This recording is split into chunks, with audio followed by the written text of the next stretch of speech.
How websites remember you, diving into cookies and more. Hi everyone, Leo Notenboom here for askleo.com. Here's a question I got recently. How does a certain computer get recognized? PayPal says, we recognize you on this computer so you don't need to log in. That's great. Why can't this be used by everyone to eliminate this password crap? So I hate to disappoint you, but a service remembering you on your computer doesn't necessarily eliminate passwords. There are some moves afoot to make passwords a thing of the past, but that's not probably what's going on here. There are two primary techniques that are used to remember you. Honestly, one primary technique today, and one, as I said, that's coming. The big thing is cookies. What it requires, though, is that on that specific machine, you will have signed in to PayPal in your case at least once.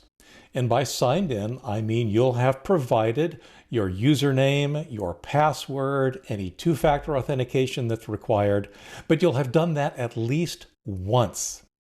Now, for some period of time after that, PayPal will recognize you. It will know that you're signed in on this computer.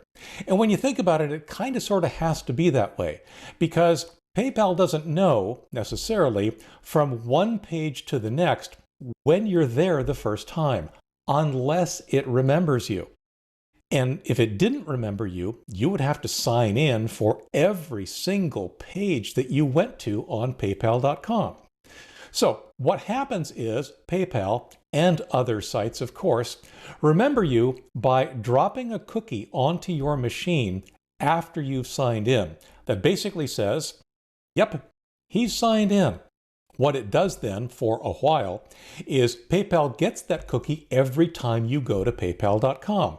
It says, yep, this person's logged in. I keep saying for a while, and you've probably noticed this yourself on many sites.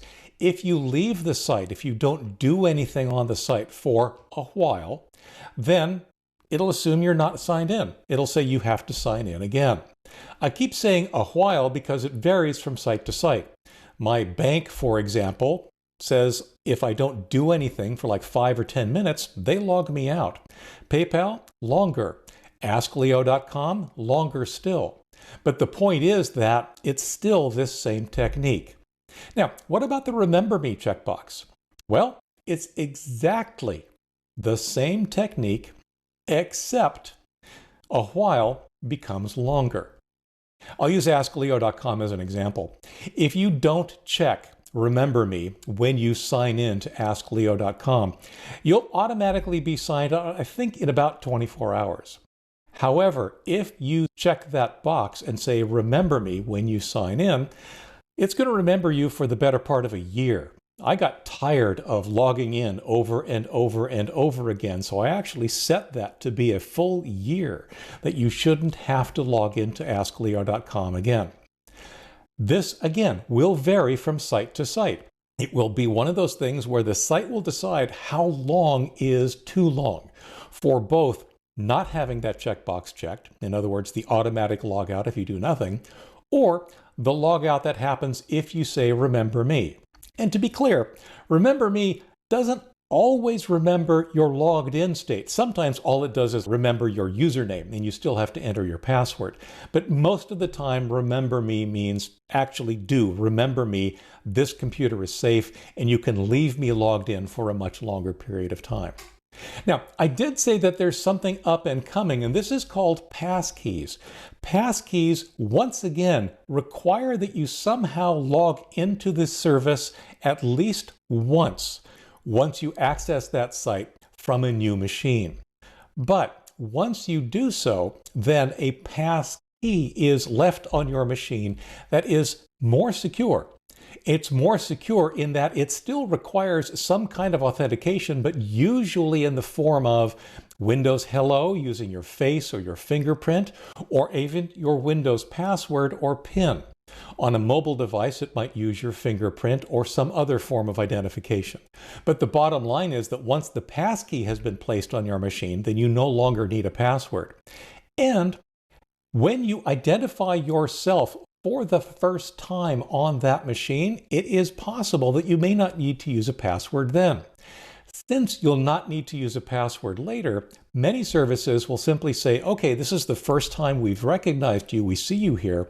What we're going to do is send you a PIN via SMS or a code via email or a link via email. And those techniques will actually allow you to be identified as the correct user on those services without having to enter a password.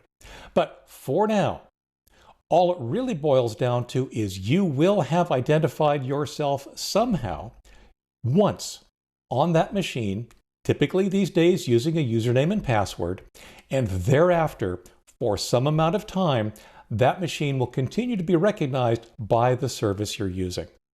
Hope that helps clarify what's going on. For updates, for comments, for links to related topics and more, visit askleo.com/163715. I'm Leo Notenboom, and this is askleo.com. Thanks for watching.